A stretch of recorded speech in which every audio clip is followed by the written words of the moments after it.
Alhamdulillah, pada kali ini kita dapat bersua lagi dan saya nak berkongsi tentang uh, satu kisah yang agak misteri juga, yang saya boleh katakan mungkin akan berleluasa dalam jangka yang tak lama lagi, mungkin kemungkinan ya. Cuma kita berkongsi dululah untuk kita tahu dulu lebih awal jika perkara ni akan terus menjadi igawan masyarakat. Okey, baik. Kali ini saya nak berkongsi tentang nama dia Daebak Box. Daebak Box. Okay, Daebak Box ni dia ialah sebuah kotak yang dikatakan menyimpan roh-roh jahat. Di dalam kotak tersebut menyimpan roh-roh jahat. Dia kemungkinan daripada luar daripada Malaysia lah. Dan dia menjadi barang yang diminati sekarang ni untuk diuji, untuk dikaji jadi sebenarnya saya pun tak berapa tahu sangat mula-mula tentang kotak ni, Daebak Box ni. Cuma daripada rawatan saya yang baru-baru ni, daripada seorang pesakit yang telah mengikuti seorang ustaz yang agak terkenal sekarang di YouTube. Jadi dari situ saya kenal orang ustaz tu dan pusat rawatan tersebut, dan telah melihat beberapa rawatan beliau. Dan di antaranya dia telah merawat seorang YouTuber juga.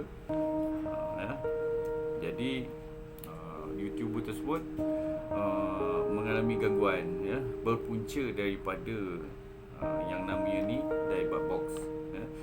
Jadi Daebak Box tu telah diorder oleh YouTuber tersebut. Kemudian telah sampai ke rumahnya dan dibuka.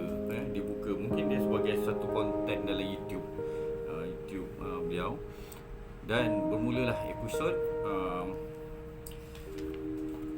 gangguan yang beliau hadapi akibat menerima dan membuka kotak tersebut. Jadi daripada situlah saya cuba ambil tahu dan kaji, lihat dan sedikit saya nak ringkaskan atau nak buat kesimpulan. Daebak Box tu bagi saya lah dia antara kaedah untuk menyingkir makhluk halus yang berada di tubuh seseorang. Jadi kaedah ada banyak. Kaedah ada banyak. Cuma kaedah tersebut mungkin yang dilakukan oleh perawat atau bomoh ke mungkin macam itulah daripada luar negara. Jadi sebenarnya di Malaysia lah, bagi saya di Malaysia kemungkinan kaedah ni tak ada, atau yang lebih kurang pun macam memerangkap atau menangkap, memenjarakan jin dalam botol. Lebih kurang macam tu lah. Cuma ni dalam kotak. Orang Melayu kat Malaysia ni guna dalam botol. Kat luar negeri dia guna dalam kotak. Tapi dia punya ni lebih kurang sama je lah. Konsep dia lebih kurang sama.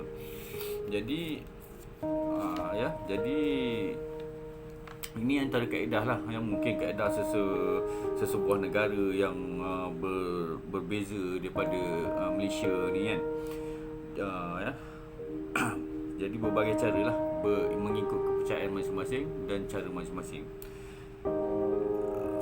YouTuber ni bukan YouTuber tersebut saja, mungkin yang lain-lain juga yang seangkatan ni, YouTuber yang seangkatan mungkin mereka ni berniat untuk mengkaji atau belajar, nak tahu apa fungsi kesan daripada Daebak Box tu. Jadi itulah yang mereka ambil buat konten dalam YouTube dan buka dan dengarlah ada bunyi ketuk. Tiba-tiba saya bila buka je kotak tu dengar bunyi ketuk lah, bunyi pintu ditarik lah, berbagai lah. Dan dekat YouTube tu ada yang buat lawak juga. Mereka saja buat macam buat suspend macam tu lah. Tapi tak ada pun sebenarnya.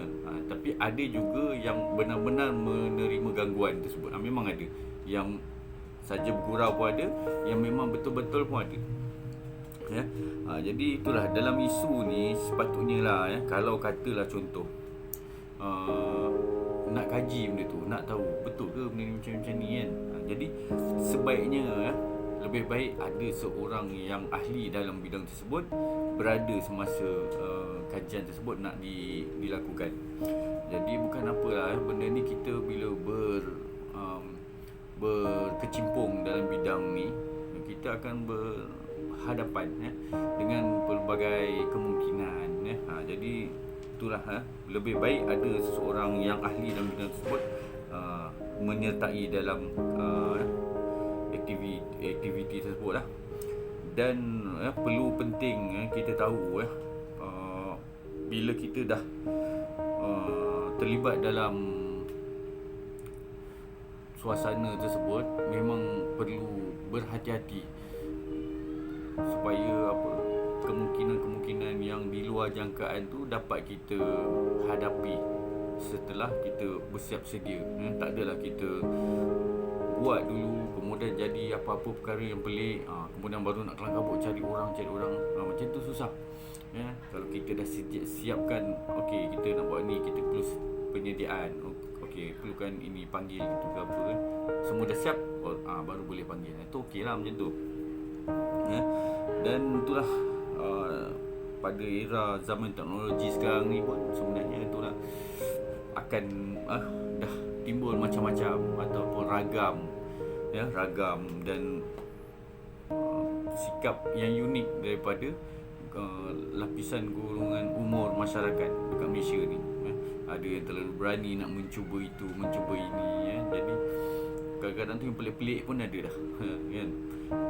Itu sebaiknya kita berhati-hati lah dalam apa pun perkara yang kita nak lakukan tu okey.